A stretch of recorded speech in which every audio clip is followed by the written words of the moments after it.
Bonjour à tous, aujourd'hui je voulais vous parler de vidéos qui cartonnent. Ce sont celles où certains médiums prétendent communiquer avec des célébrités décédées. Oui, j'ai bien dit prétendent, car vous allez voir, bien sûr sans mettre tout le monde dans le même panier, que certains font clairement ça pour le buzz, et d'autres n'ont pas la bonne personne au bout du fil. Et vous allez voir que quand je vais vous expliquer le comment du pourquoi, tout va devenir logique. Encore une fois, c'est un domaine où il faut faire preuve de discernement pour ne pas se faire berner. Et je trouve que ce genre de vidéo en est le parfait exemple. Alors, on y va, c'est parti!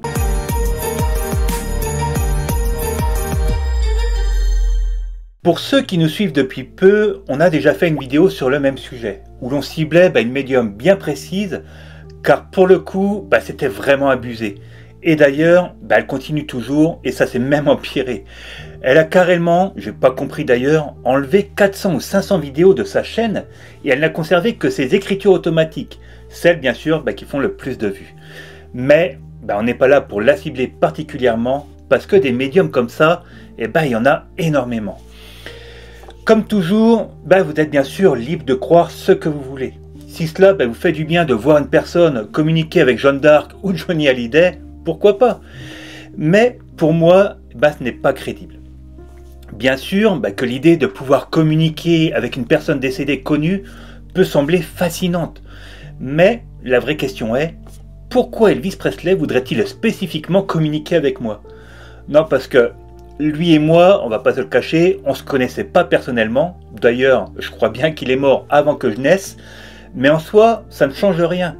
Même si j'avais pris l'exemple d'Alain Delon, la probabilité qu'il cherche à me contacter aurait été la même. Très faible, voire inexistante. Pour vous expliquer, en tant que médium, lorsque je communique avec les défunts, il doit y avoir un lien. Alors vous allez me dire, quand tu fais un contact défunt pour une personne, tu n'as pas de lien émotionnel avec le défunt. C'est vrai, mais le défunt, il vient pas pour moi. Il vient pour communiquer avec la personne que j'ai au bout du fil, celle qu'il aime. Moi, à cet instant, je ne suis qu'un simple intermédiaire. Si je devais entrer en contact avec un proche parent d'Elvis Presley, qui souhaiterait communiquer avec lui, là, ça serait une situation différente. Dans ce cas, Elvis Presley pourrait effectivement être intéressé à établir un contact avec moi pour transmettre un message à ses proches encore vivants. Et puis honnêtement, après votre mort, vous iriez vous voir le premier médium venu pour lui raconter votre vie? Il y aurait quel intérêt? Passer le temps?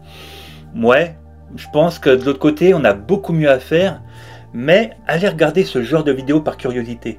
Et vous allez voir que la plupart du temps, c'est des phrases bateaux ou des choses qu'on peut retrouver sur internet en fouillant un petit peu. Je suis même sûr que pour certains qui passent par l'écriture automatique et qui ne filment que leurs mains, que ce ne soit pas un texte qu'ils recopient. Je vais vous expliquer un truc. L'écriture automatique, on ne sait pas à l'avance ce que l'on écrit. Ça ne passe à aucun moment par notre mental. On découvre les écrits après avoir fini. Eh bien, soyez attentifs. Certains médiums prononcent les mots avant de les avoir écrits.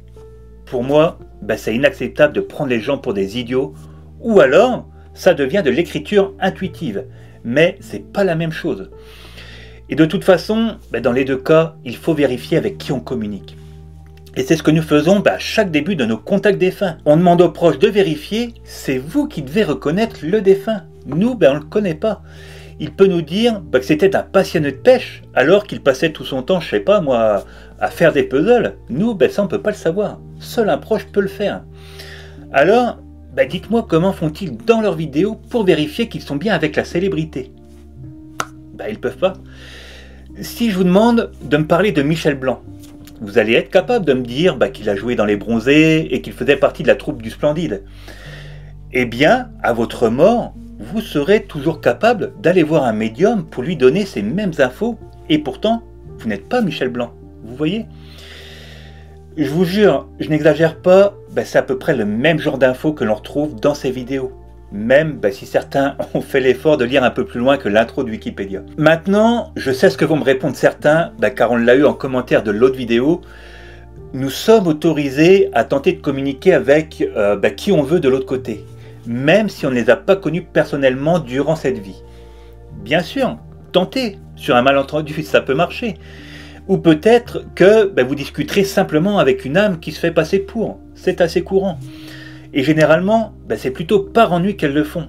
Mais ça peut être aussi pour attirer votre attention ou transmettre un message.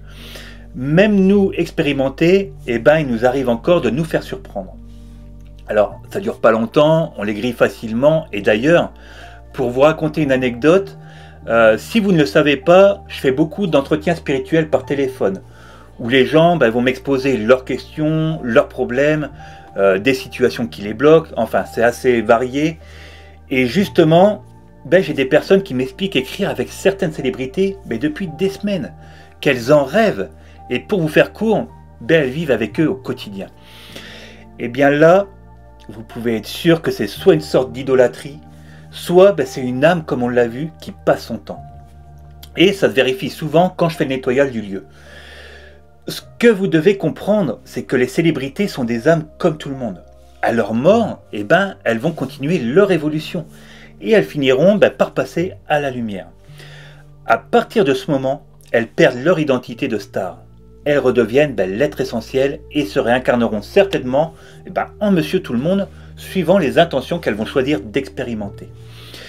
D'ailleurs, pour ceux qui ne l'ont pas vu, je vous conseille cette vidéo où je vous explique notre parcours après la mort. Dernière chose dont je voulais vous parler, vous verrez que dans ces vidéos, il n'y a que des commentaires positifs. Ceux dévoilant la supercherie sont rapidement supprimés. J'ai envie de dire, tant mieux. Chacun est à sa place suivant sa propre évolution.